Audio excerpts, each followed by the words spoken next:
People often fall into two camps, dessert and non-dessert people. I bake a lot of desserts, learn it from my grandma. This is kind of strange. For the dessert people out there, this episode is for you. Whoa, This is so exciting! We got one brown speckle. My name is Beryl, and this show explores how our foods can bring our different cultures together, and this is our dessert episode. Today, I've paired up Janelle and Liam to swap their favorite dessert recipes from their cultures. I think a lot of Filipinos have a pretty strong sweet tooth, but I would say British desserts and Scottish desserts are also pretty sweet. So you guys have a lot in common. We do. Janelle will be making a classic British treat, sticky toffee pudding. Dude, why haven't I bought this? Oh my God, it's so delicious. Okay. While Liam will make Janelle's childhood favorite, biko, a sticky rice dessert. If we mess this up, we have to wait another 45 minutes for it. I may not have started this episode with the biggest sweet tooth, but filming this has made me understand what dessert people are all about. Oh my God, it's bubbling. This looks like chocolate milk. It looks really good. It's bubbling. Look at the oozing. Oh my God.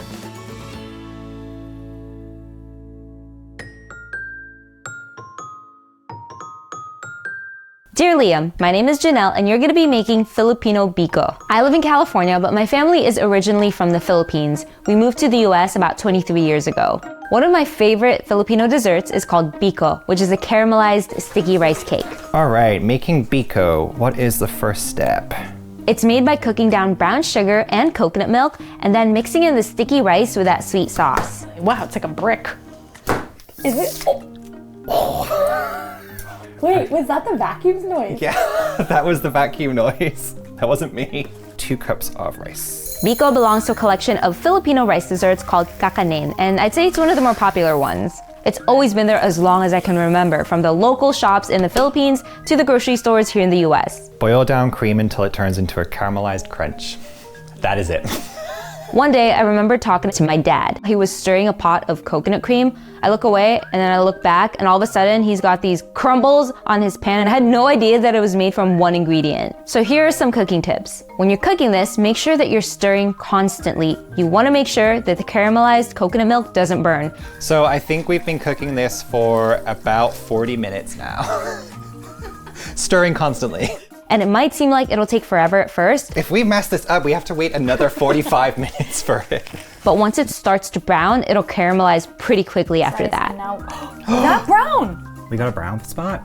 Yeah. Oh, it's happening. It started to turn brown. This We is got- so exciting. We got one brown speckle.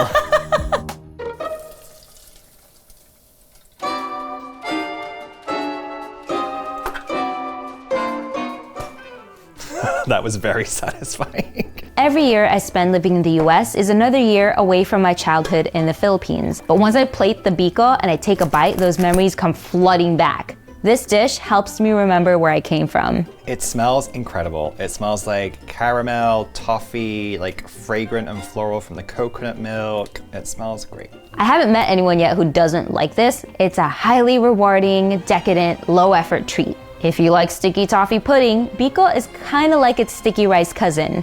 I recommend eating this dessert warm. If you want to have some fun with it, add a scoop of vanilla ice cream on top. I hope you enjoyed this dish so much that you start making it for family and friends. Love, Janelle. All right, biko, I'm so excited. I think first I will do it without the ice cream.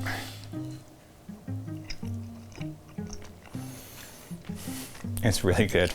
Oh, the crunchy coconut bit almost kind of makes it taste like there's like nuts inside. It's almost like, I don't know, like weirdly like a caramel pecan kind of flavor. I have never eaten anything like this before. I think the closest I've ever got is maybe some like leftover semi-congealed rice pudding, which is not glamorous in any way, but this is so good. Creamy, rice grains are soft. Making biko is definitely a lesson in patience. Mindless repetitive tasks like stirring are always very relaxing. And try not to put the burner on high. Are we gonna adopt Beryl's mentality here and just like whack it up to a solid 10? See? See? This is what happens when you cook with me for too long. Enjoy the process, the long process. I'm gonna give it a go. The texture of the rice is perfect. Why do I love this so much? You did a great job. Thank you. Janelle did a great job with all of the instructions, so I think thank you to her as well. Thank you, Janelle. Thank you. Dear Janelle, my name is Liam and today I'll be making sticky toffee pudding. I was born in the UK, I've lived there my whole life, but 5 years ago I made the move to Brooklyn, which is where I live now, and my family's still all in the UK.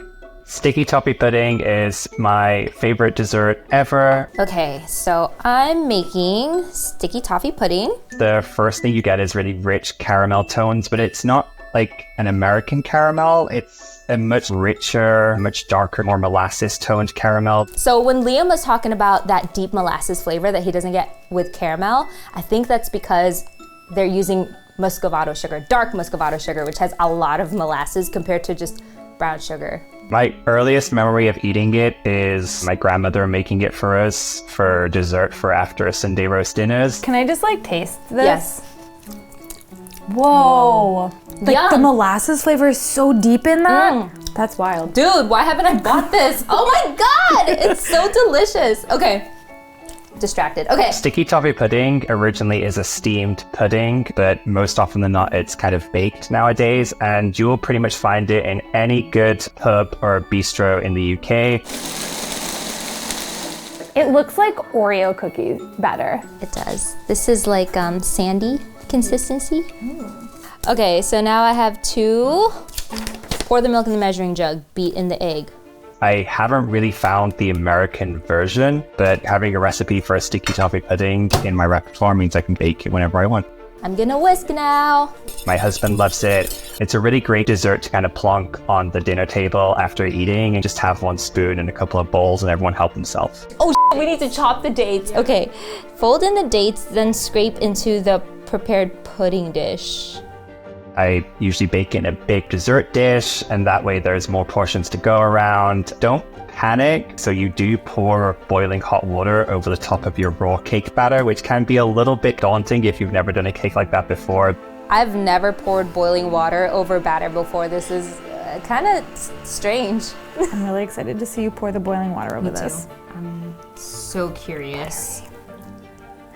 Your face. It's so interesting. Wow. I think you're gonna love this because it's rich, it's got really nice complexity, and it's amazing. I hope this dish gives you as much of a warm hug as it gives me, and that it's something that you start making for your friends and family as a way to kind of give them a good hug as well. Enjoy making it and trust the process. Don't panic. It will all work out great. Can't wait to hear about it. Love, Liam. Oh my god, I am so excited to eat this. Looks so good. Oh, it made a crackly noise. Oh my, okay. Anticipation. I did not expect that crackly top. It's so good because the middle's moist, the top is crackly, and then you get the creaminess from both the caramelized sauce and the ice cream. It's sweet, yes, but not super sweet. Like, I could probably keep eating this. It's a caramelized flavor, but it's a deeper caramel. Okay, you got caramel, and then if you maybe toasted it, this would be like the brown butter of caramel, I guess. I always do get hesitant when I'm making dishes from other countries that I'm not familiar with, because there's always something that's a bit nuanced that I've never experienced before. Like, if I read pour boiling water on top, I have to pour it. What? And Liam wasn't there to comfort me and be like, no, do it. I'd probably be like, this is a typo, or I think I'm doing this wrong. It's so interesting. Wow. Have you ever done anything like that? No, I have never done anything like that before. I'm so excited. I didn't do much work in this, but I'm still getting in on it. The flavor is so deep, and the sponge is really light. Liam was right. It's soft and sticky. It's a sticky toffee pudding. Yeah, sticky. That was such a cool experience watching you do that. Like, just seeing something baked like this, it's so different. It looks so good. It smells good too. Oh my god, it's bubbling. Wait, the sauce on the bottom. Yeah, the sauce. It's bubbling. Look at the oozing. Oh my God. Liam, we love it. Thank you, Liam. Thank you.